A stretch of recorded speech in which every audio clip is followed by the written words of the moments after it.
Ukraine. Welcome back, YouTube. We're jumping into our Ukraine news. Busted out. There's some good news, but also, you know, I wish it was better. But I'm not going to sit here and say that it's just all good news. There's definitely, they're doing the best they can with what they got. You know, I'd rather sit in my room 24/7. Yeah.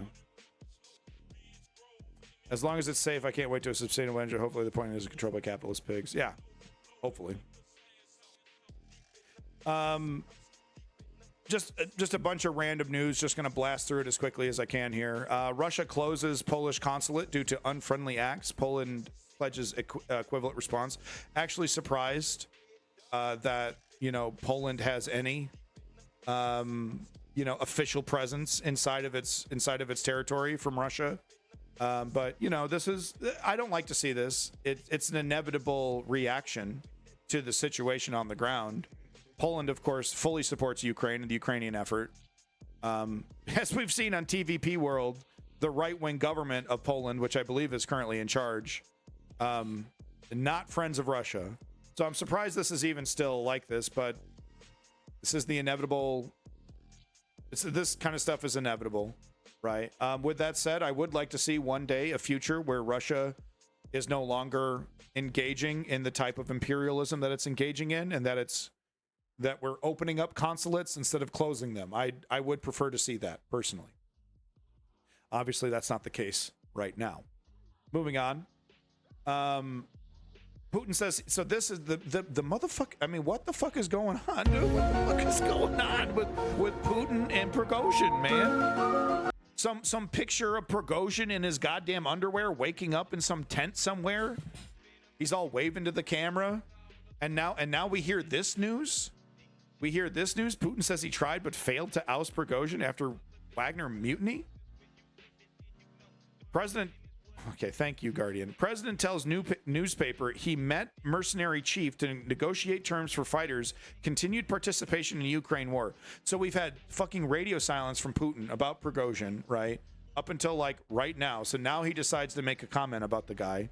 Vladimir Putin has said that he sought and failed to have Yevgeny Prigozhin replaced as the leader of Wagner fighters in Ukraine after the mercenary chief rebuffed his proposal during a meeting at the Kremlin this month. How does he still have control?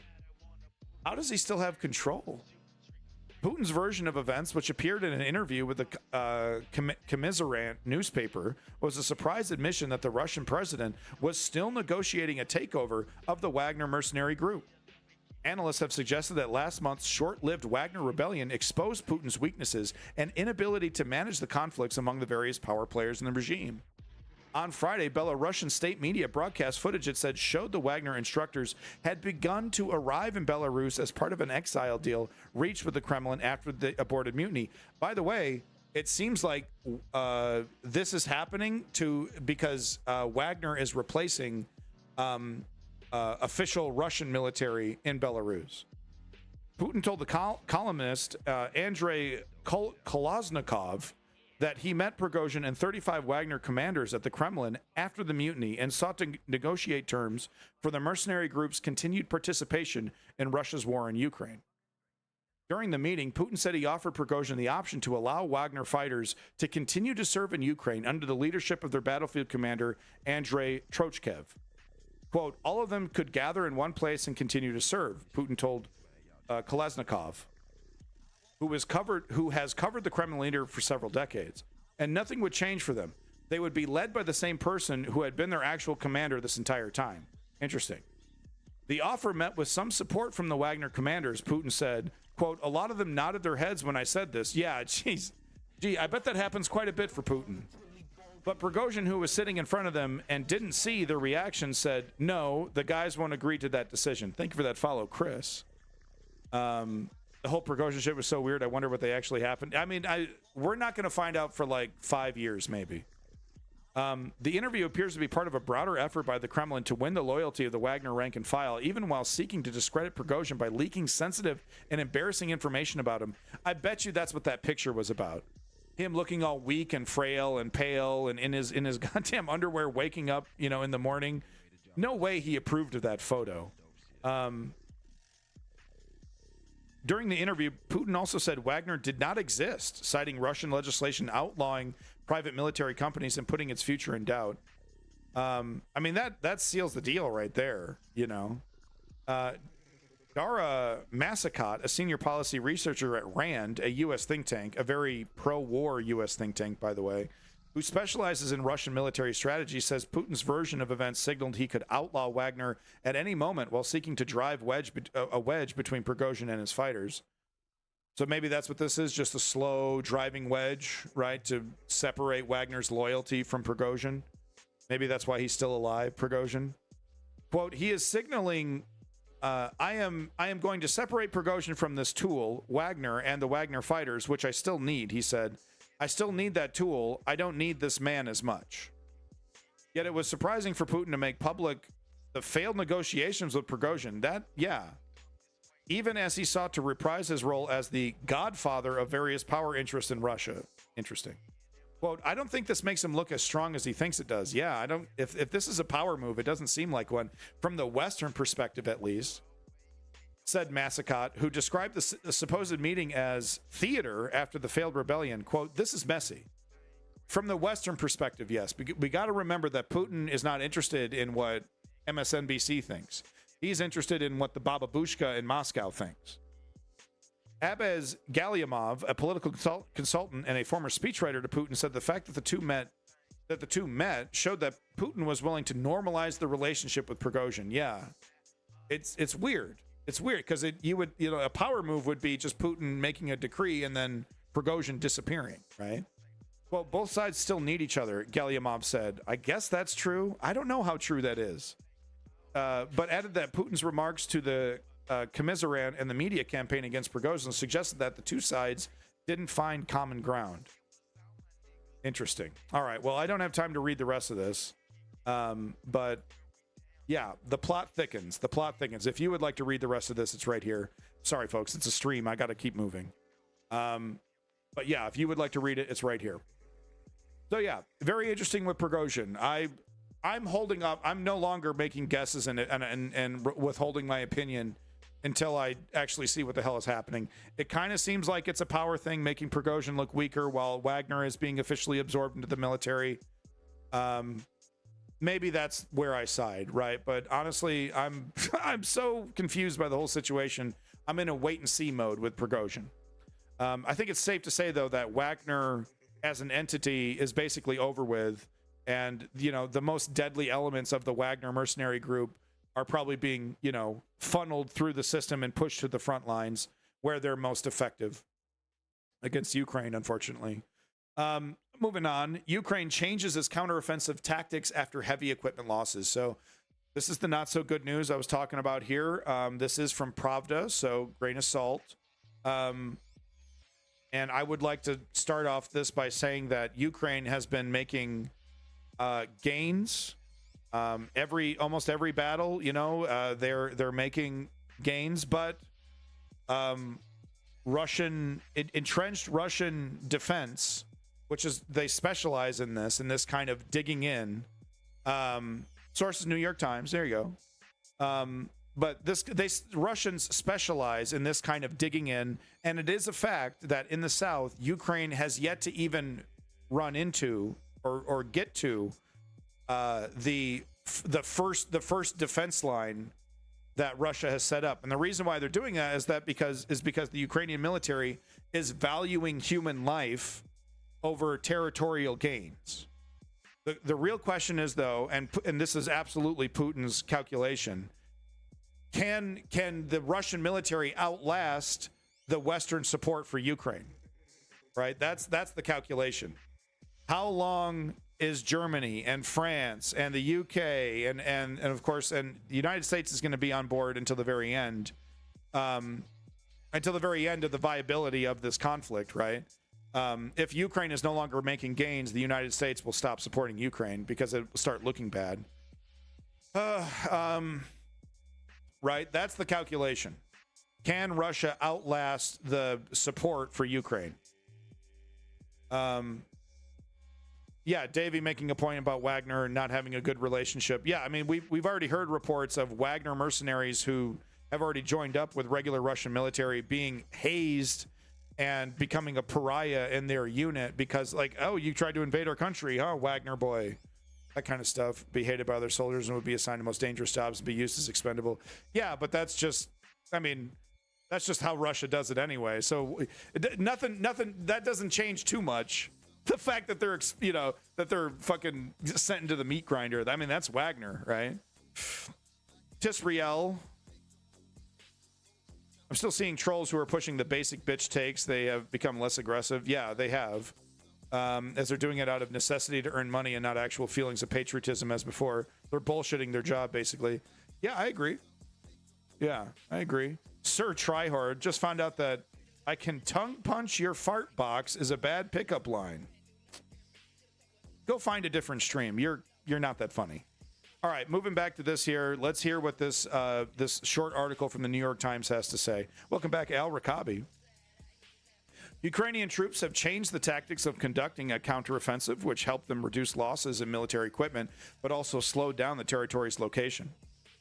According to the New York Times, up to 20% of the military equipment delivered to the front line, including Western models, was damaged or destroyed in the first 2 weeks of the counteroffensive.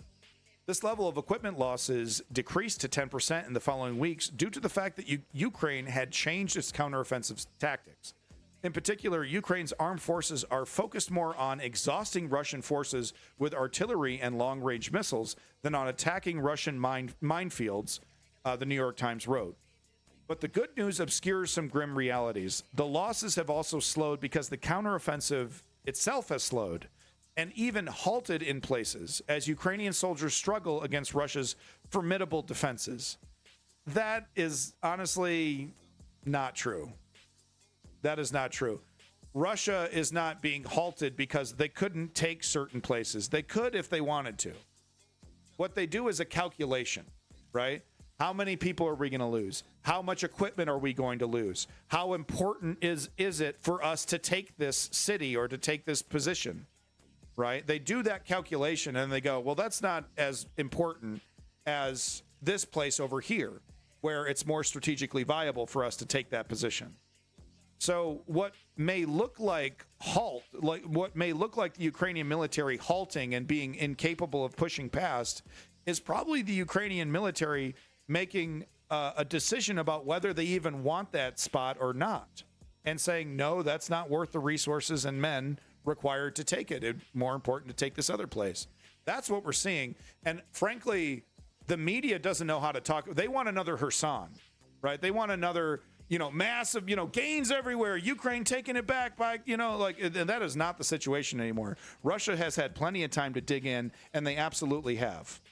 And they absolutely have. Every kilometer taken back by Ukraine, there's a certain amount of loss along with that. And they're being very careful and calculated and, quite frankly, smart about where they're spending those resources. It went from, we've taken 30% of Ukraine's territory and we're not stopping, to you've taken back as much as we've taken in the first days, so you've failed. Thank you, Tisriel. Thank you for pointing that out. Yeah, because the goalposts have absolutely moved on this. And of course, it's Russia doing the goalpost moving, right? You can't stop us. We're unstoppable. You can't do this. Yeah. And despite the losses, the Ukrainians have so far taken just 5 of the 60 miles they hope to cover to reach the sea in the south and split the Russian forces in two. I've already explained why. The New York Times cites military experts who says that the first 25 kilometers of the counterattack will be the most difficult, as attacking troops typically need 3 times as many forces, including weapons and personnel, or both, as those defending. So that's interesting that was at the very end of the article right there. But yeah, I mean, go figure. New York Times, and I'm seeing a lot of this in the mainstream. I saw this on the Sun as well. Like I said, they are comparing this directly to the previous counteroffensive when Russia was just ramping up its conscription. They were not dug in Kherson. They did not have, you know, trenches and everything set up. They had some. They had dragon's teeth in some places and whatnot, but not nearly what they have now. They have fortified their lines. They're fully dug in, and this is a completely different kind of counteroffensive. Yeah, Panda Man. Yeah, who gives a fuck what RFK has to say? That's my question. So I wanted to talk about this because you see this. So moving on, by the way, you see this quite a bit in the chat, talking about, you know, Panda Man over here talking about bad actors. T-Spriel also talking about bad actors. According to Russians, bro, the fact that they're now in defense kind of says something about their attacking capabilities. Absolutely, absolutely. I'm not a military expert, but you know, I'm not comfortable saying Ukraine is losing. Right? They're not winning as much as I would hope, but they're not losing. They're every single day they're retaking territory. That's not losing. The calculation, though, as I said, is like how much time do they have? Do they have enough time at this rate, right, to re-achieve that? And that military expert's probably correct. I don't know, but it seems like a correct thing that, like, the first, you know, it's like pulling back a bow, right? Those first 25 kilometers, 45 kilometers, wherever he said. But yeah, that's where the strength is, right there on the front, right? Draven's lol. Man, you better check yourself before you wreck yourself, homie. Get off the RFK train before it crashes into the Hitler mobile, okay? But okay, back to the story here and why I wanted to show it. We get, speaking of bad actors for Russia, one of the most common bad actor weapons, right, and that they will utilize in the chat, being bad actors, right?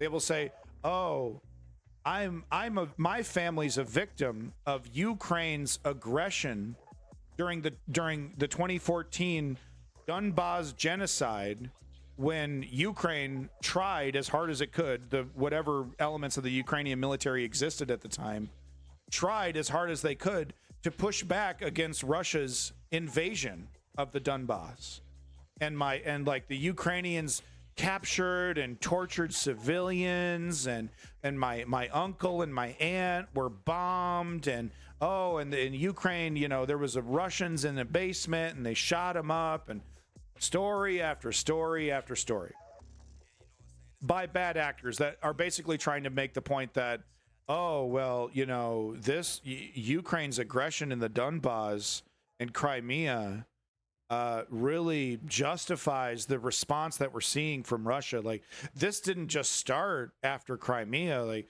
this started in 2014 in the Donbas when Ukraine was victimized. It was going after and attacking, you know, Russian-speaking people in the Donbas, and Russia came to the rescue of these innocent people that Ukraine was victim. All right, we've heard it.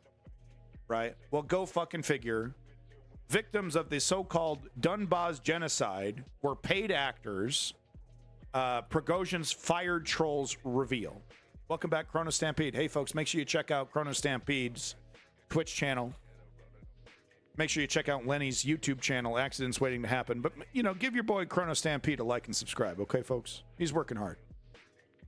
Now, I want to state,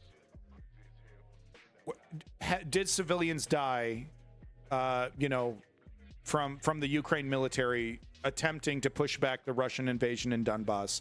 I'm certain of that. Yes, every war has civilian deaths. I'm not justifying it. And I'm sure, you know, the Ukrainian military are not happy about that situation, about civilians, you know, getting killed trying to push back the Russian invasion in Donbass. I'm not going to sit here and deny that happened. But the stories about torturing and intentionally attacking Russian-speaking people, I'm calling bullshit. I'm comfortable saying probably 90 to 95% of the Donbas horror stories that we've heard are manufactured. And here we have a little proof to that. Let's get into it just for a minute. In the aftermath of Prigozhin's media empire collapse, former employees spoke out about the dark tactics. Let me just bring this up a little bit so you can maybe see it. About the dark tactics employed, including hiring individuals to portray victims of Ukrainian armed forces in staged reports that underpin Russia's fake pretext for the full-scale invasion of Ukraine. Its big lie about alleged genocide in Donbass. And we see the bad actors, right? They'll put a link in the chat. See, look, we got proof. We got proof. Look at this woman. We got proof. All fake actors. I'm not saying every one of them's fake. That'd be impossible. Okay? But if you're in this political game, if you're in political social media, you've run into these bad actors that are like, oh yeah, my wife died in Donbass and the Ukrainians tortured her to death. Oh, it's all justified. The Ukrainians are Nazis. Ukrainians are Nazis, right? Following the unsuccessful mutiny of the Wagner private military company, its financer Yevgeny Prigozhin had closed down his media empire, including the infamous Troll Factory. This included Prigozhin's media holding Patriot and such media outlets as RIA FAN, Politics Today, Economics Today, Nevetsky Novonsky, and Narodny Novosty. Employees of the Prigozhin media were long unable to disclose the state of affairs in the editorial offices, as they were all forced to sign NDAs. However, they now speak Russian media website Bumaga. Bumaga interviewed several former employees of Patriot who revealed unknown details about its operation and propaganda tactics. Notably, one RIA FAN journalist who worked with military coverage from Donbass told that the source files of the interview often contained off-screen instructions for the heroes of the reports, who were hired people coached by an off-camera operator who offered advice on how to say their pre-memorized lines more realistically. Wow. It's interesting to see the propaganda like just naked and just like produced, and it is interesting. Quote, most of the people who were portrayed in such stories as victims of these armed forces of Ukraine were stand-ins, hired individuals. These characters repeated pre-memorized lines to themselves, trying to squeeze out a tear. They were also instructed off camera by the operator to speak slower or to repeat this moment again, told the former employee of RIA FAN. This admission is crucial as it offers more proof on how Russia fabricated its 9-year-long propaganda narrative about the Ukrainian Nazis deliberately attacking the people of Donbass. And we see it. We see it every time. Like I said, we see it. I don't have time to finish this article, but just I thought this was interesting to point out. And like I said, I absolutely think that some of this stuff did happen. I don't think Ukrainian military over here torturing Russian citizens, but the Ukrainian military in 2014 is not the Ukrainian that was not the Ukrainian military under Zelensky. So maybe, I don't know, but I knew my bullshit meter was going off immediately when you hear someone coming into your chat doing one of these. Wait a minute, doing one of these. Ukraine, they heard me speaking Russian and they took my candy away. Be very skeptical about that situation. Just wanted to point this out. You know, I've always gotten these dates wrong, but the war in Donbass started in 2014, along with the annexation of Crimea. That started in 2014 as well. I wasn't quite sure on the timeline when the Donbass situation started, but it looks like it started just a few months before Crimea. Interesting stuff there. Yeah, okay, we already read that one. Yeah, okay, this is where I hit it. 3, 2, 1. It's NATO time, Jack.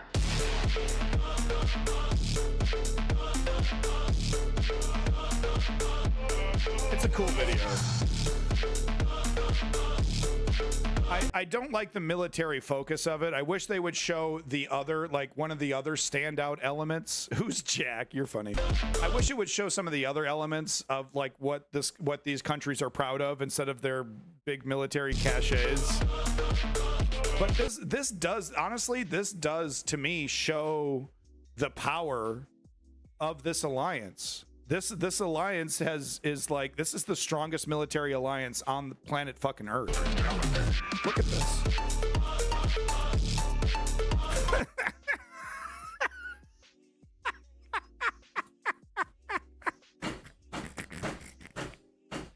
Shut the fuck up.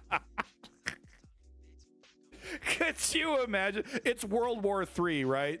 All fucks are gone, right? Greece is the military in Greece is completely given, all fucks are gone. So they make this armor. Look at it. It's like retro but new. It's like they do this like Warhammer 40K armor go into the fight like this.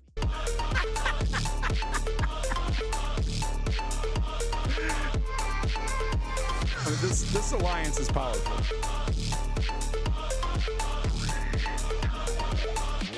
Estonia over here, right?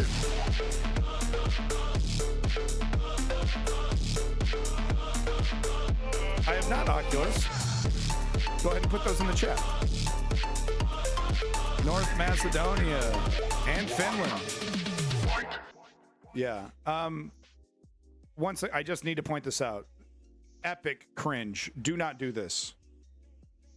Do not do this. This is pretty cringy already, but pretty cool. But you ruined it. You fucking ruined it with the goddamn dog.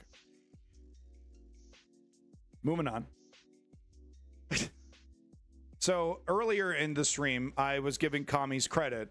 Now I'm going to go ahead and do my usual commie diarrhea session because these are the commies that are talking about Lenin and Mao and Stalin and let's bring it back. Let's bring it back. No, I'm not a NAFO fan. I think it's cringe. I think it's counterproductive for the left to be rah-rahing the military-industrial complex. We should be having a debate about the necessity of standing armies, right? Like, what, you know what I mean? Once Russia and China, but like, obviously we need a standing army right now, but like we should be having a debate, like if we're ever going to really achieve world peace, right? Got the alien invasion argument though. Thank you very much for these links, guys. I'll put them in the Discord. But anyway, I wanted to show this video because the hammer and sickle commies on Twitter are insufferable. And over here posting pictures of Lenin and Mao and Stalin. Look, if you're a fan of Trotsky, I'll give you a break. All right, you get a Trotsky break. All right, that's the mulligan. I'll throw you a mulligan. Right? If you're over here talking about Trotsky, I'll give you, all right, okay. Right? Or if you want to just talk about Marx. Right? But you're over here telling me I need to worship Stalin and Lenin and Mao. Get the fuck off social media. You're done. You're fucking drunk. Right? So I frankly love to see this, and you'll see what I'm talking about in a second. But I think this is great. We don't need to worship these characters, right? They're in a history book, right? We got all their information. We have their history. We don't need statues of them everywhere. Has been removing the symbols of its Soviet past since independence in 1991. You can now cheaply buy a bust of Lenin should you want one. But collector Volodymyr Linvy says nobody does. No one wants a Lenin bust anymore. I think it is so important. It is history. And if you forget history, then there's nothing left. For many, it is history that has delivered war. And with it, the process known as decommunization has given way to de-Russification. The government has legislated against the publication of books by Russian. I mean, this one was really cool, right? This one right here, really, really cool. But no, I mean, here's the thing. Here's the thing. Russia actively weaponizes its history and culture and invades areas and forcibly, like literally forces that society to, put up these signs, put up these statues. These are your new gods, right? These are the new people that you worship. They actively do that. They do. It's not being hyperbolic to say that Russia is forcing its culture on certain countries. And we were Oculus over here talking about the history of Ukraine. That's the entire history of Ukraine. There's a reason why they speak Russian. Why there's a bunch of Ukrainians who speak Russian, right? It wasn't a fucking accident. So in this context, I do think it's more appropriate to push back against the forced assimilation, right? Like this is your new history. right? This is your new history. You get a whole new history. We're going to teach you a whole new version of it in school. We're going to force your kids to learn this in school. They do that. That has delivered war. And with it, the process known as decommunization has given way to de-Russification. The government has legislated against the publication of books by Russian authors, the teaching of Russian in schools, and Russian being spoken in government departments and some public settings. It's especially stark in a city like Kharkiv, 50 kilometers from the Russian border, majority Russian-speaking, and where the longest boulevard, once called Moskovsky Avenue, is now renamed after the heroes of Kharkiv. It is a complex idea. Well, there you go. Tisrael right there, right? You know, they used to be called, what, Moscow Square or something, and now it's, you know, Ukrainian Hero Avenue. And where the longest boulevard, once called Moskovsky Avenue, is now renamed after the heroes of Kharkiv. It is a complex idea. As the war goes on and before reconstruction in Ukraine has really had a chance to get underway, this effort to erase the marks of its giant neighbor, whose language most Ukrainians can speak and understand, whose culture and history certainly older Ukrainians would have grown up with. Ukraine was not created like in 1991, but we have centuries of our independence. But it is an effort that some say cannot be compromised. The government is moving too slowly, says Oleg Slabosbitsky and his fellow activists, so they do what they can to speed things along. I feel that the only correct recipe is respect. Nations can live without war only if they respect each other. If Russia respects our choice of history, culture, language and army, then maybe in years to come, in future generations, we'll find a formula for coexistence. The fact of the matter is that this will happen regardless, unless one side is completely obliterated from the face of the earth, right? Total genocide and all that. This is what is going to happen, right? A lot of authoritarians, right-wingers, neocons, and even left-wingers, left-wing neoliberals, basically, they forget that, right? That we're stuck with each other. You know what I mean? You know, we're like literally in a big room, right? And you can't storm out. There's nowhere to go. You can't storm out. Russia's going to be there. Ukraine's going to be there. Eventually, it will have to end in some form of coexistence. Maria Avdieva remained in Kharkiv, recording on social media the relentless daily bombardment of the city in the early stages of the war. Draven's Lowell, that's a very complicated question, right? And I wish I had a better answer for you, but I will say it's complicated, and yeah, we don't, you know, there's a lot of hypocrisy in society on many topics. Specifically saying that they who's Billy Harrington? Who's that? Invading to make safe place for the Russian-speaking people, which was never the case. But Russia used it, and they used this historical and cultural background to legitimize the invasion. And this is why people feel urged to change that. Few in Ukraine argue otherwise. Jonah Hull, Al Jazeera, Kharkiv. You know, it like I said, this is a little bit different than the whole stupid Civil War era, you know, statues coming down in the United States, which I believe they should come down. I'm fine with them being in a museum, right? The Civil War era statues and whatnot.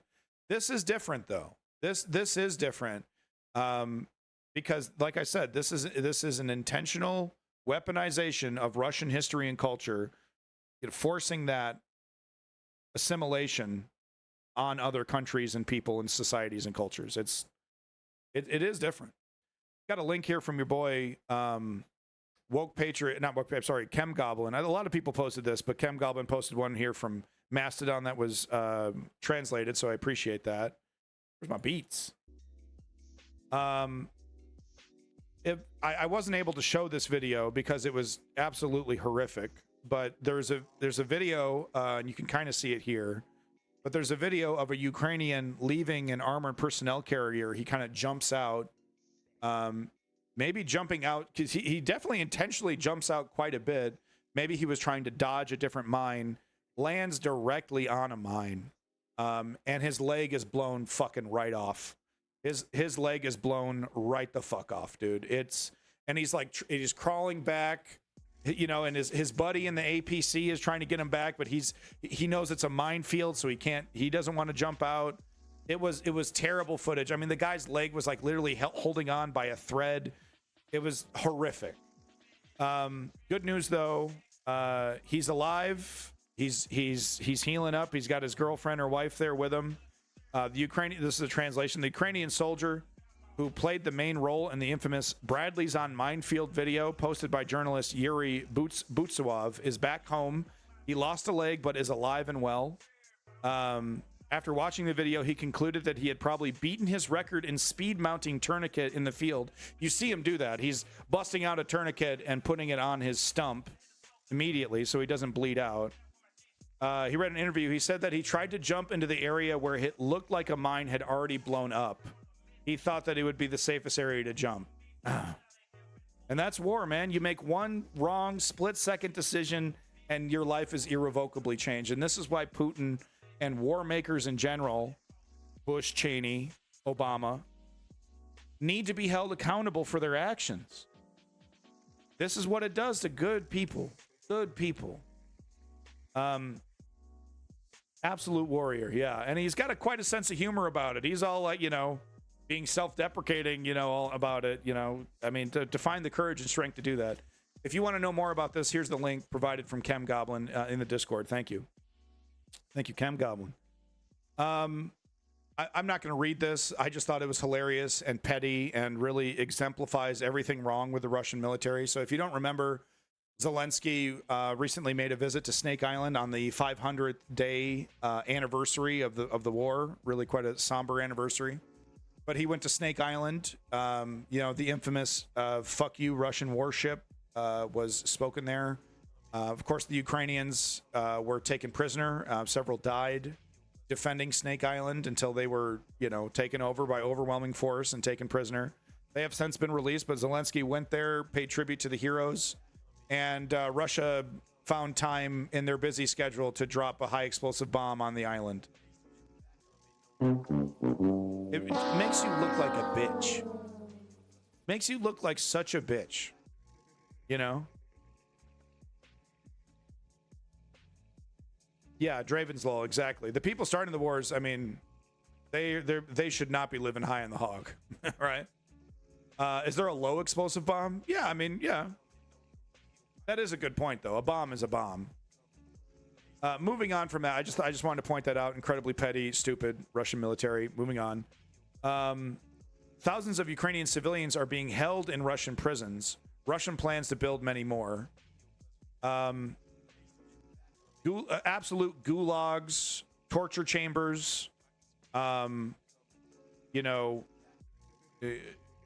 the worst conditions, and we've seen it. We don't even need to see these pictures or hear these accounts. We see what these POWs are going through when we're doing the prisoners exchange. Looks like fucking Auschwitz, man. They're coming out of their skin and bones, kissing the ground at their feet. One less bomb for them to throw at the public pizza places. True. I'm running out of time here. I really do need to go. So I got to blast through this. I'm going to actually save this article for next Saturday so I can read it properly. I think the civilians who have endured the torture deserve to have their stories told. So I'm not going to close this link, but I don't have time to read the whole thing, but I will be getting into it next Saturday. Unfortunately, moving on from that, but I will be getting back to that because I do believe that's important to read out fully for everybody. Chem Goblin, I think, pointed this out. I thought this was interesting just from if you're interested in military technology, it's not just the only piece of software doing this, but apparently it's one of the more popular ones. Cropvia, proprietary intelligence mapping software developed for planning, calculations, orientation. So, you know, it's basically software that communicates, hey, there's an enemy here. We saw a piece of artillery here. And getting that information to the front lines as quickly as possible, right? I thought this picture, though, was pretty fucking funny. I wanted to shit on this picture a little bit. Hey, guys, you're You think they're anywhere close to the front lines? You know? Is there some reason why they are like suited and booted, sitting at a fucking laptop all day? You got the helmet strapped and everything, really, all day? Is it like some solidarity thing with the guys in the front lines because the guys in the front lines have to wear the big heavy armor? The guys on the back should have to wear the big heavy armor? Is that what it is? I hope there's a good goddamn reason why these guys are like hundreds of miles away from the front line and wearing all this. Looks a little silly, but I don't know. It's a PR shot. I don't know. Maybe I'm just being too stupid. I don't know. Palmer Luckey's Defense Company. Not Palmer Luckey's, but we did, last stream we did go over, maybe it wasn't in the stream, maybe that was something I watched in my personal time, but I do know that Peter Thiel has his own military software company. So guys, did you know banana peels are slippery? Did you know this? Webcam has a delay. Yeah, does it? Doesn't? No, it doesn't. I think your Twitch channel has a delay, bro. Your website thing has a delay. There you go. We'll if that works. But guys, did you know banana peels are slippery? Did you know you probably shouldn't hang out in a hotel balcony if you're Russian? Did you know that? I don't have time to play this whole thing from Aaron Burnett. Aaron Burnett, right? But I don't have this whole time, but I did want to play a little bit of this because golly gee, they keep dropping like flies. I think one of these generals was killed, you know, by Ukrainians. I think the other one was disappeared. Gravity sucks, right? Especially if you're Russian. Out front tonight, but 2 Russian military giants dead tonight. One of them, the most senior general to die in Ukraine since the war began. Lieutenant General Oleg Sokov, killed in a strike on a Russian military base in Berdyansk. This is according to a Telegram channel, a Russian one. Sokov was a rising star inside Putin's military. Back in 2021, picked to speak at a cadet ceremony that was attended by Putin himself. And tonight, it's not just him. The mystery is growing over why another top Russian military figure was murdered, and this in broad daylight. This is a submarine commander, shot multiple times while jogging inside Russia. And the details about his murder, I mean, it's unbelievable. The video is nuts. I can't show it to you, right? The video is just him jogging around. Some dude just comes up, bop, bop, bop, bop, bop. According to Russian state media, the killer was able to monitor Stanislav Aritsky. Yeah, it's not a hack. Okay, he was literally using one of those stupid, look at me, I'm so healthy, I'm exercising social media app. Literally, like, you could GPS track him doing his run. So, he wasn't being hacked by the Matrix, is what I'm trying to say. His every move. They were tracking his run on the popular running app Strava. Aaron Burnett is really disingenuous. She does not tell you the truth. So they could see exactly where he was at every Look second. at her career. And according to reports, the gunman was waiting in a park where there were no cameras. And when Aritsky, a former submarine commander, passed by, he was taken out. We've got some new video in tonight of the raid to capture the alleged gunman after the attack. According to state media, he was found with a pistol and a silencer. But adding to the mystery of this, right, being shot multiple times, a gunshot while on a jog in Russia, the news of the former commander's death actually came from the Ukrainian Defense Intelligence Agency. I was thinking the same thing, Dravenslow. In an unusually detailed statement, the agency said, quote, the submariner was jogging in the 30th anniversary of... Tokawa, I did hear that the Ukrainian Defense Ministry or something liked his little path that he took. Victory Park in Krasnodar. Around 6 a.m., he was shot 7 times with a Makarov pistol. As a result of the gunshot wounds, Aritsky died on the spot. Yeah, no shit. Now, despite such detail, no claim of responsibility yet from anyone. And Budanov, okay, whatever. Okay, there you go. That's all the Aaron Burnett I can handle. If you want the rest of this interview, there's the link right there. Just wanted to point that out. Russian general, one gets killed by Ukraine, awesome job. The other one gets assassinated by Ukraine, maybe inside Russia. Whoa. What is this? What are we doing? Oh, yeah. Okay. I was like, oh my God, what is this? There are less. So this is horrific, but this doesn't surprise me. And like, if you're a Russian citizen and you happen across this information, are you really just going to hand wave this away? Fake news is not real. But listen to this: there are less convicts these days in Russia, and those who remain are not enthusiastic about going to the front lines. So now Russia thinks they could be replaced by migrants. Sources in Russia report mass raids on labor migrants, reportedly migrants from the following countries: Uzbekistan, Tajikistan, Pakistan, Kyrgyzstan, and Turkmenistan, Armenia, Moldova, and Belarus. Quite a mix. Are among the first candidates to get arrested on false criminal cases, both legal and illegal migrants. They will allegedly be sent to the war with Ukraine. Oof.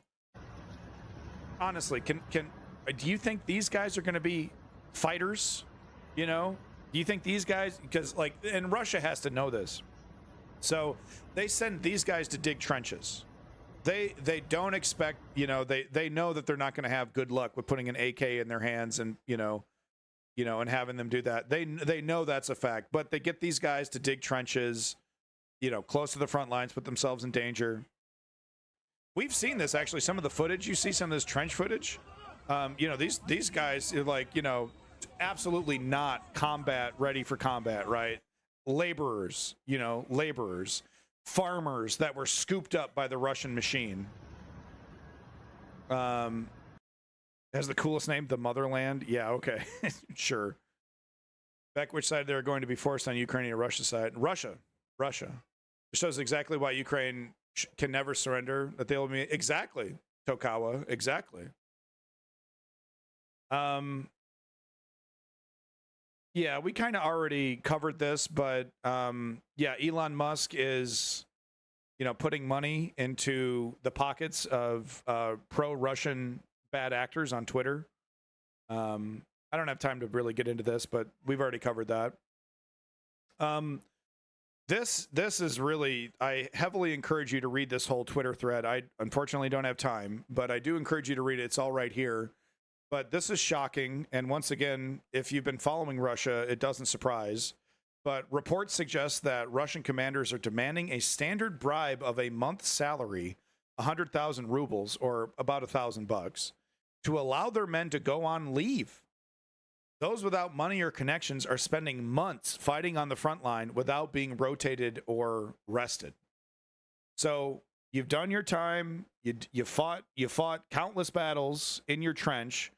It's your turn to get a little R&R, and your commander says, "Okay, I hold your fate in my hands. If you want to get a little R&R, you got to give me a month's salary right now in cash. Hand it over." Right? Or you're going right back to the front lines. Doesn't matter. You're a hero of Russia. Yeah, you're a hero of my dick. Give me my money, or you're going back to the meat grinder. That's how Russia commanders are doing their job. Some of them, at least. But yeah, check out the rest of this Twitter thread. It'll blow your mind, right? Oh, it's fake news, bad source. The sources are in here. This is not just random rumors. Definitely look into it. Heavily recommend you do so. You've probably already seen this footage, but I have to show it. I haven't shown it on stream yet, but these are, I believe, in Donetsk. Is that where they're at? Let's see here. The Russian Ministry of Defense, Sergei Shoigu, and other Russian military leaders are providing weapons to the military members of Luhansk, People's Republic, LDR, in this kind of way. Remember, they're now an independent republic, right? That's definitely not going to join Russia after the Ukraine war. No way. But anyway, this is the weapons that they're sending. Shit straight out of the 1900s. I mean, we got Kar 98s. We have American gifted, land lease gifted Thompsons. That's an American Thompson machine gun that was given to them during World War II when we were helping Russia fight the Nazis. They don't mention that part in history books. Or is this not a Kar 98? Is this a Mosin Nagant? Yeah. But either way, I mean, not even World War II shit, World War I shit. World War One antiques. These weapons are considered antiques and sold for high dollar value in the gun market. They already annexed it. That's hilarious. Absolutely. Why are they even pretending that they're an independent republic? Because it benefits them politically. So the headline says the Independent Republic of Luhansk. But no, this shit is literally older than all of you in the chat. Even the eldest of eldest that are in the chat. These weapons are older than you. And this is what they've been given to defend their territory with. You know, good luck. Yeah, good luck, man. I mean, they're respectable weapons. They can absolutely kill people. You know, and some of these are automatic, right? But a Thompson versus an M4, right? A fucking Mosin Nagant versus an M4 with a motherfucking bayonet. What the fuck you gonna do with a bayonet, man? I mean, with that said, the fighting is getting up close and personal on the front lines. Yeah. Wasn't that Band of Brothers episode? There was a Band of Brothers episode that had basically the last official bayonet charge. The last time that someone on the front lines, that a military commander on the front lines of a battle told Americans, fix your bayonets. I think that was in World War II. Yeah, welcome back, Johnny Bananas. The Russians I knew had ethnic slur for every single type of person. Yeah, that's gross. Moving on here, Russian Defense Ministry says it's taken control of seized more than 2,000 pieces of weaponry and vehicles, equipment, and weapons from the Wagner Group, including tanks, Grad MLRS, APCs, and other things, plus thousands of small arms. So, yeah, I think it's safe to say Wagner no longer exists, which is a good thing.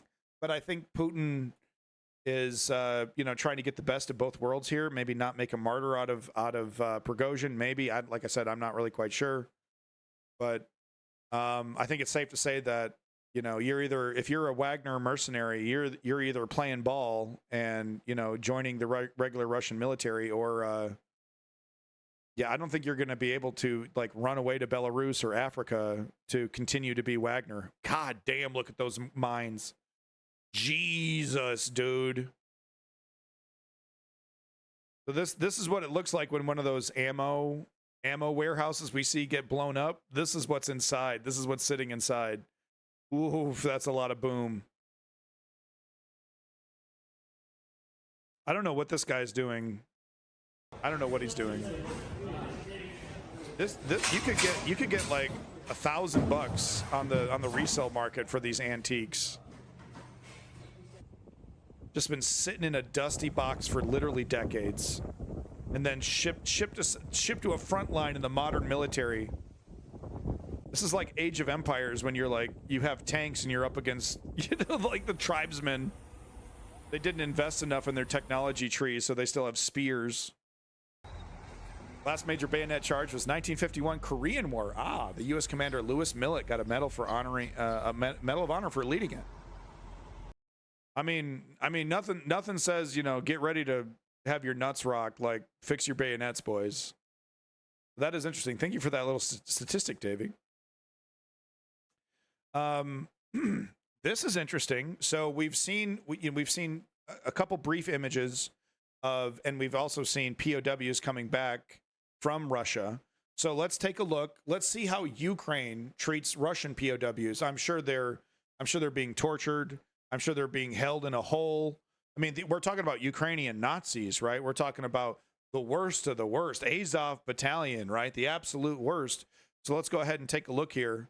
I will admit and say, and agree that Ukraine is not going to release footage of them torturing prisoners. So this is this is not leaked. This is not footage that was, secreted out, right, in secret. This is Ukraine releasing this footage to make themselves look better. So, but these are Russian POWs, right? They get to eat. They get to, they're not in a gulag. There's probably a lot of discipline. It's probably the first time that they've had to really you know, be under this amount of disciplined scrutiny. The SKS are pretty cheap. Oh, okay. Lieutenant James Tedeschi escaped to North Korea. He was a captain. Fixed bayonets, boys. Damn, look at how many. They look healthy. Some of these are old men. You know, these are not these are not fighting age men. And once again, no offense to the wiser members of my audience, but you know, some of these men shouldn't have been recruited and sent to the front lines. They weren't fit for that. All right, so they're shaving their heads. You know, they don't get to, you know, the reason why you do that is to prevent lice and other, you know, things. It makes it easier to keep everything hygienic. Get some soup, you know, looks fine. It doesn't look, you know, looks like potato soup, maybe some coleslaw. Is that sauerkraut, maybe? Fine. Oh boy, they're farting it up. All these guys are ripping massive farts. Look at how much sauerkraut they're eating. Oh my God, it stinks in there, dude. Some of them are Ukrainian collaborators. Oh yeah, okay, interesting. You know, says that they're never talking even while eating. They probably aren't allowed to talk. I'm okay with that. Yeah, you're not. This isn't allowed to be, you know, smiling in the social events, social, you know. What are you doing today? You know, thinking about that. That, you know. Yeah, sauerkraut is super healthy, but it's also makes you super gassy. So it probably they probably have a fart-based communication system there.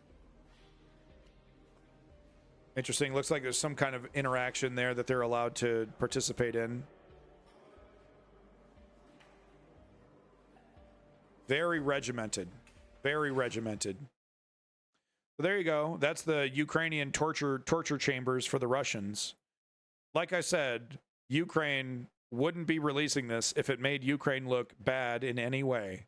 So, I'm just trying to say, I'm not going to sit here. I'm not naive. I'm not going to sit here and say that Ukraine hasn't interrogated harshly Russian prisoners who have critical information that can affect the front lines. I'm not naive. There's no way that is not happening. With that said, it looks like a grand majority of Russian POWs are fed fairly. They're not having fun, right? It doesn't look like they're having a lot of fun. But they're fed, they're not beaten, they're not raped, and then they're traded, you know, for Ukrainian POW. That's the main reason why you keep these guys, is so you can trade them for Ukrainian heroes, get them back in the fight, right? Demand, gross. Morse code farting. That's what I'm saying. Like, they got a whole, like, you know, if a squeaker means something, a big rip means something else, right? Silent but deadly, you know, it's like a secret code, man. So yeah, once again, you've probably, if you're paying attention, you've already seen this footage, but I'm not going to sit here and not show it. This is fucking nuts. Russian APC hitting a mine, and maybe not an APC. I'm not quite sure what the hell it is, but this is what happens when, you know, because we've seen a lot of machines hit a mine and then continue about their business, right? That isn't the case all the time, and this is one of those cases right here. This is pretty BMP. Thank you. Pretty goddamn brutal. As you can see, we get penetration of the armor. The mine, the explosive gets into the armor, and then we see the catastrophic detonation of the ammunition and whatever's inside there. And yeah, those people are dead in there, no doubt about it. They most likely did not feel a lot of pain, if that gives you any consolation. But there you go. Absolutely horrific. Putin shouldn't do that. Here, do you want to see what it looks like? Here are some Ukrainians who survived. I won't be able to show you the whole video because there is some blood later in the video when they're patching themselves up. But this is what it looks like to be in a civilian vehicle rolling over an anti-tank mine. Не дивлячись ні на що, ми продовжуємо виконувати наказ.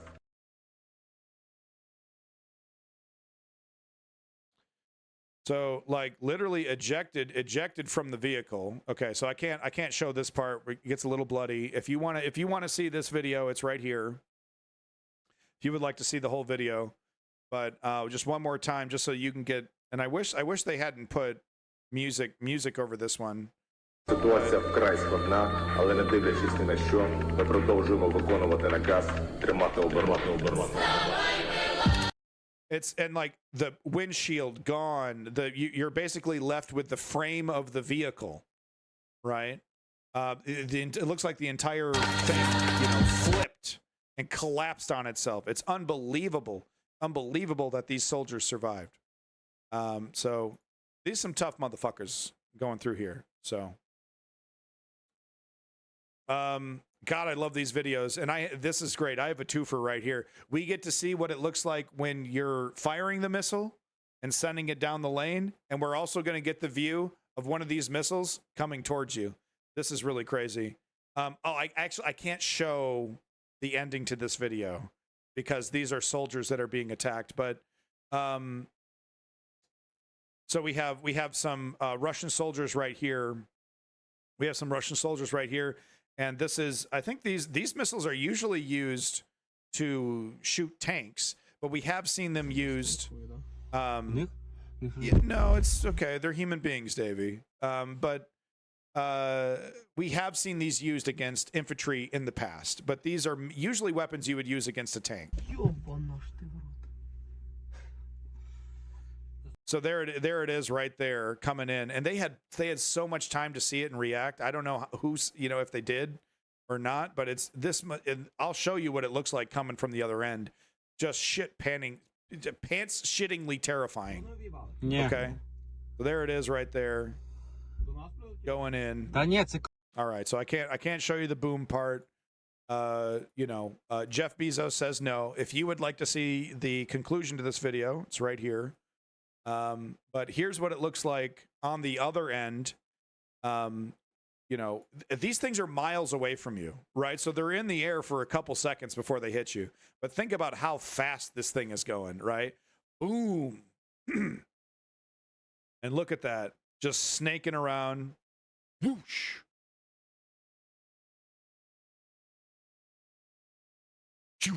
Dude, just missed it by a hair, missed it by just a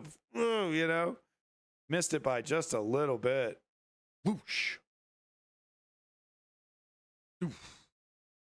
Pretty wild stuff. If you want to watch this video yourself, it's right here. I know you guys like these clips, so they shot a whole missile. It was a drone. It's a small little drone, right? Yeah. Those are not cheap. Once again, I can't show you this whole video. It's filled with a bunch of Russians and, unfortunately, Ukrainians dying. This is a great video, though, from Chem Goblin. I really loved how this was like a very accurate play-by-play. But, or was this one from Davey? This one might have been from Davey. The thing firing got destroyed a couple hours later. Hell yeah, boys.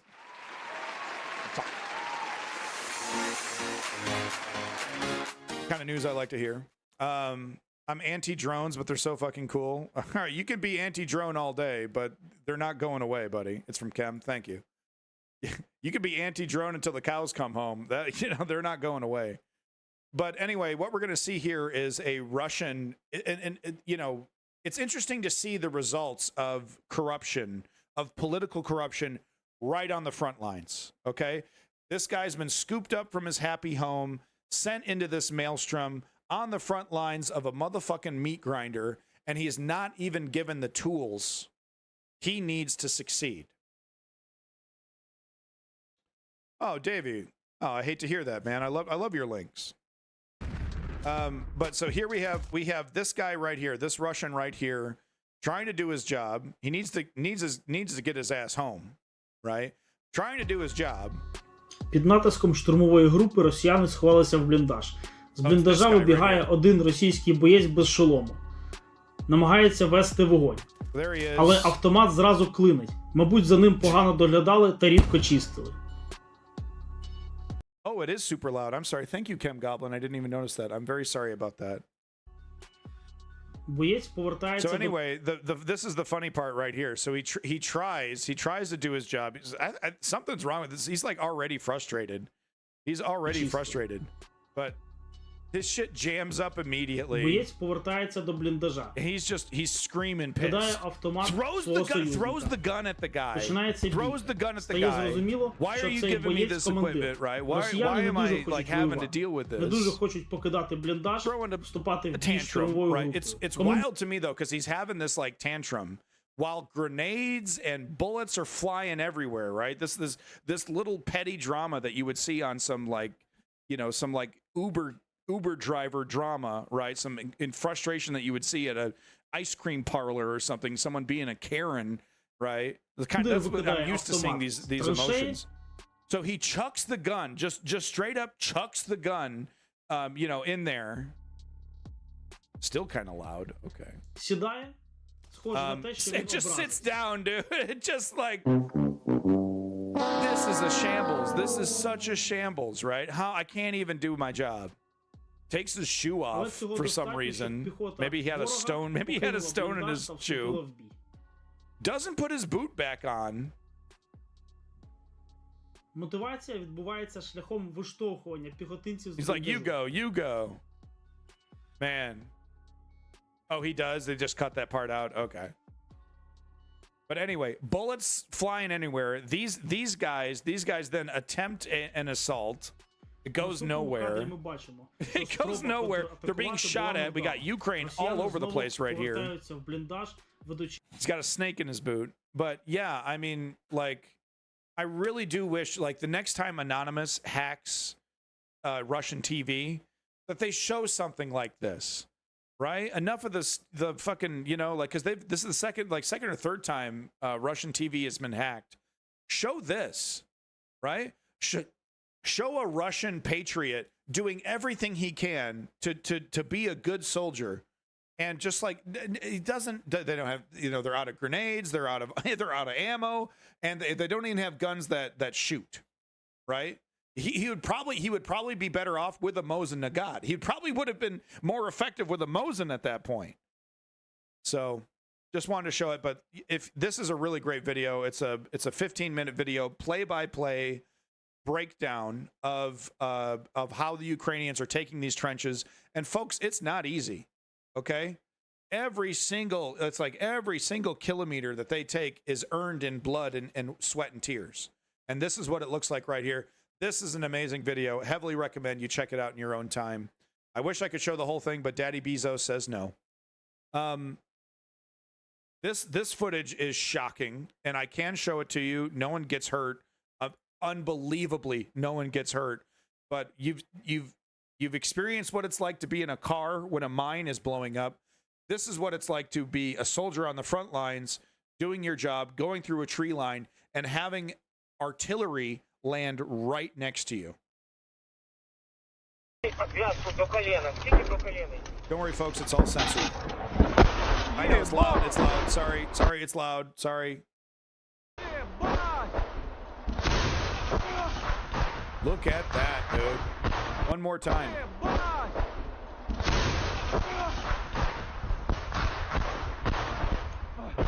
You know, he just doesn't even pick up his weapon, right? He's like dazed and confused. He's just like, I gotta get out of here. Hold on, I gotta, you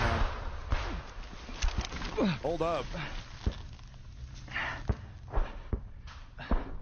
I think later, the longer version of this video, he goes back and recovers his weapon. But him and the guy that was in front of him survived without a scratch. Super lucky.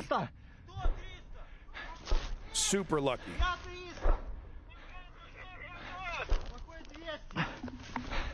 Brad needs hail. Okay. Suka Blatt, man. So one more time, just to, I mean, it's just wild, right? You're doing your job.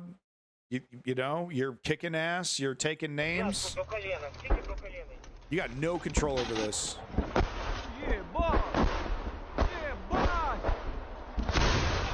mean, you literally have zero. He didn't hear it. He didn't see it. It's just boom. You know, and this is the shit that, you know, that turns you into a basket case when you get out of there, right? The kind of hyper awareness that you have being on the front lines. Shocking stuff.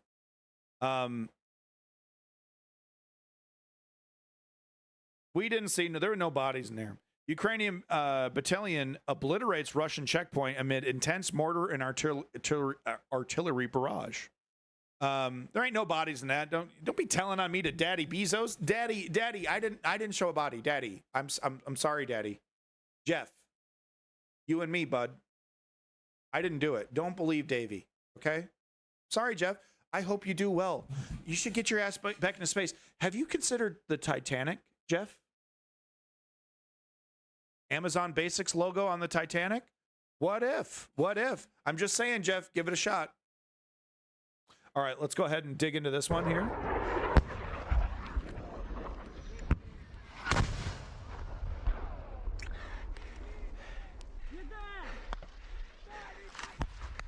Daddy Bezos over here gonna spank my ass.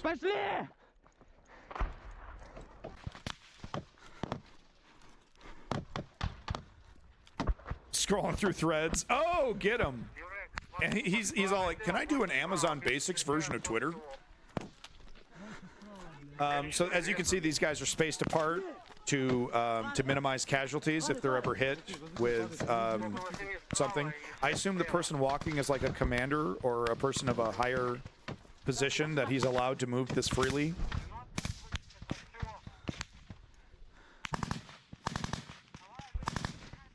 Probably a commander or someone who's leading these guys. One of these billionaires is going to go to space, repeat fate of Titan. One can hope. Tisrael. One can hope. Jesus, dude. Jesus, bro. Okay. Are we moving? Are we moving? Can we move, please? Mark Zuckerberg responded to his thread saying, "Glad you're here." Mark Zuckerberg is fucking cut, dude. I would love to see fat ass Elon Musk fight Mark Zuckerberg, dude. That shit would be awesome. Dude, look, this is what it looks like, bro. This is what it looks like to get zeroed in on, okay? You look behind you. You know, your position that you were in a couple minutes ago explodes, right? Let's see that again.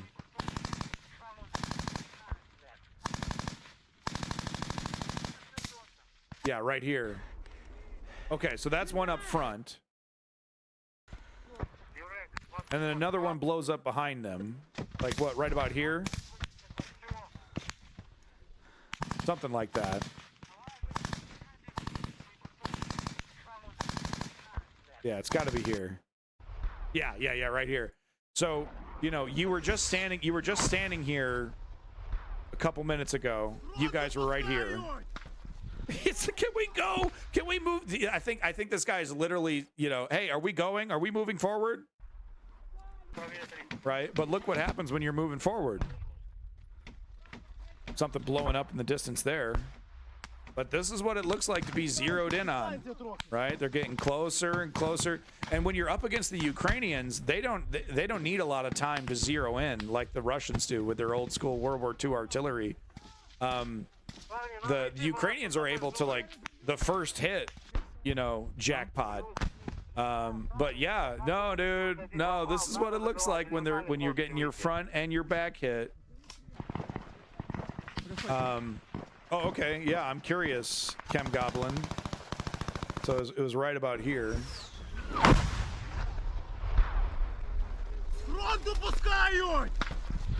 Yeah, what did he say right there?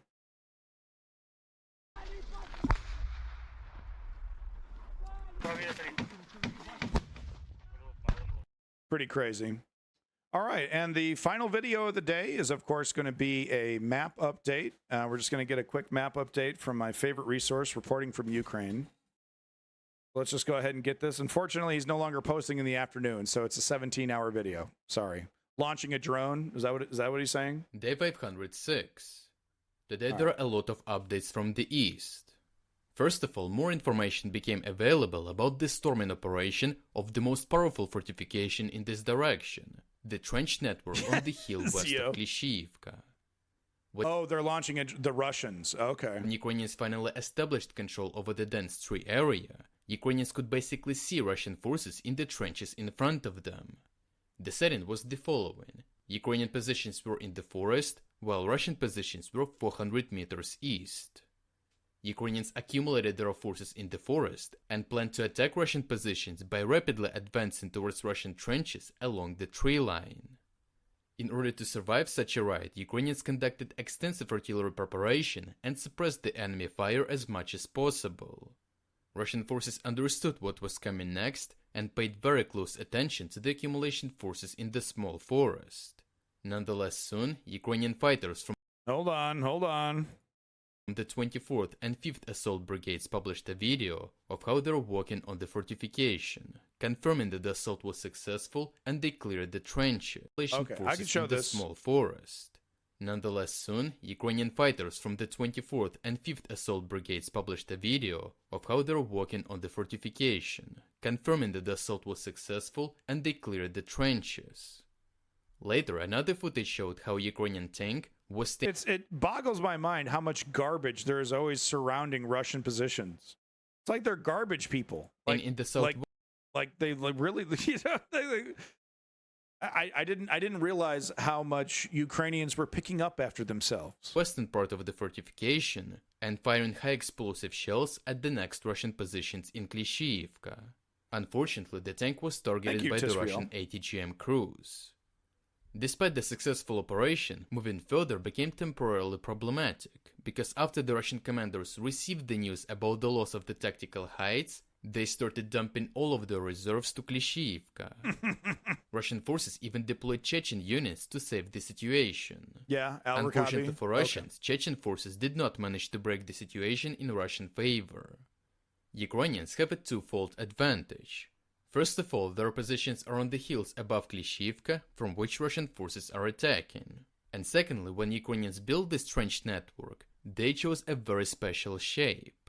Its eastern side is wide, making it harder to attack from the enemy side, while its western side is narrow, making it easier to attack from the Ukrainian side. Cool! That is why Ukrainians managed to assault Russian positions relatively easily, and that is why Russians struggled to recapture these positions during their counterattacks. Super cool! After seeing the setting in real life and losing a lot of men in futile attacks, Chechen forces retreated. Ukrainian sources reported that Chechen units are not used to operating in such difficult open environments, especially if they don't have cannon fodder as their subordinates. Chechen sources reported that Ukrainians hunted down Chechen units with artillery strikes before they even reached Bakhmut, which is why they sustained high losses and could not continue operations in this region. Ukrainian commanders report that so far, Russian forces continue throwing reserves in large numbers to save the situation. Ukrainian forces see it as an opportunity to target forces concentrations, which is why they temporarily stopped actively pushing and assumed a defensive position, while Ukrainian reconnaissance drone operators and artillery crews are working non-stop to identify and demolish Russian troops in and around Klishchiivka. Once the Russian forces exhaust their reserves and the intensity of counterattacks decreases, Ukrainians will move forward and push Russians out of this settlement. If you're against the invasion of Ukraine and you want to... So yeah, I mean, no big sweeping, right, Kherson-style offensive. I mean, it was never promised. It was never promised that it was going to be an offensive like that, right?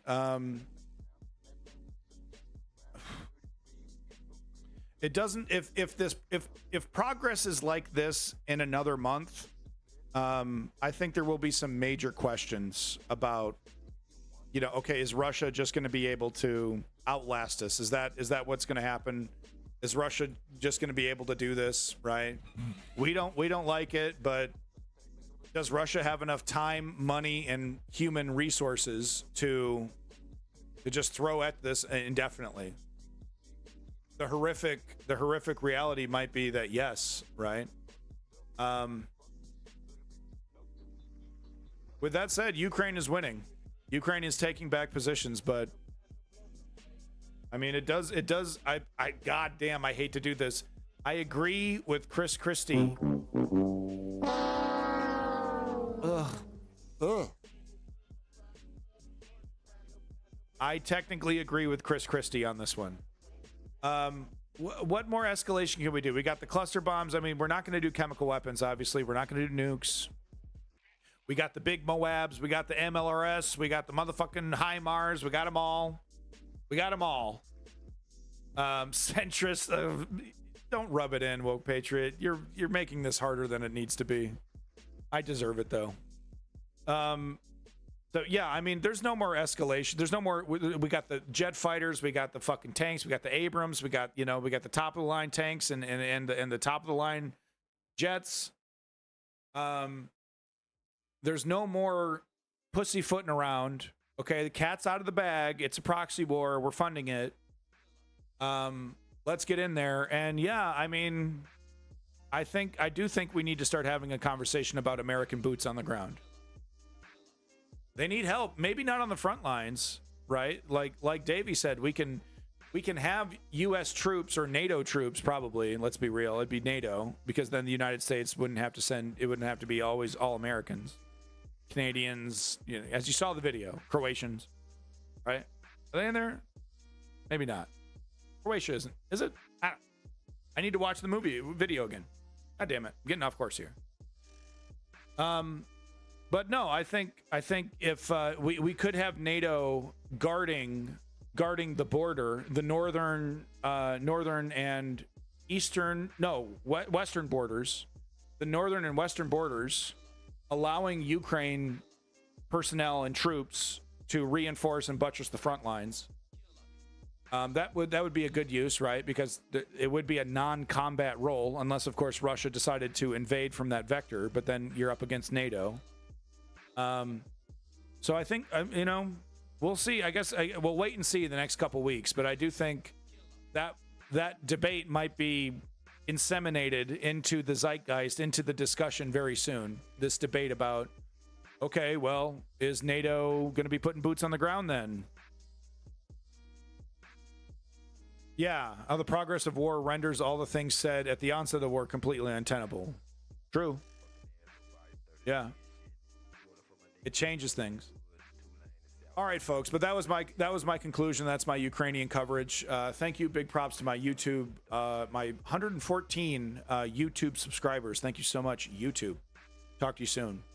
I am Abandoned Nihilism, and this is the News Underground. Thank you for watching over there on YouTube.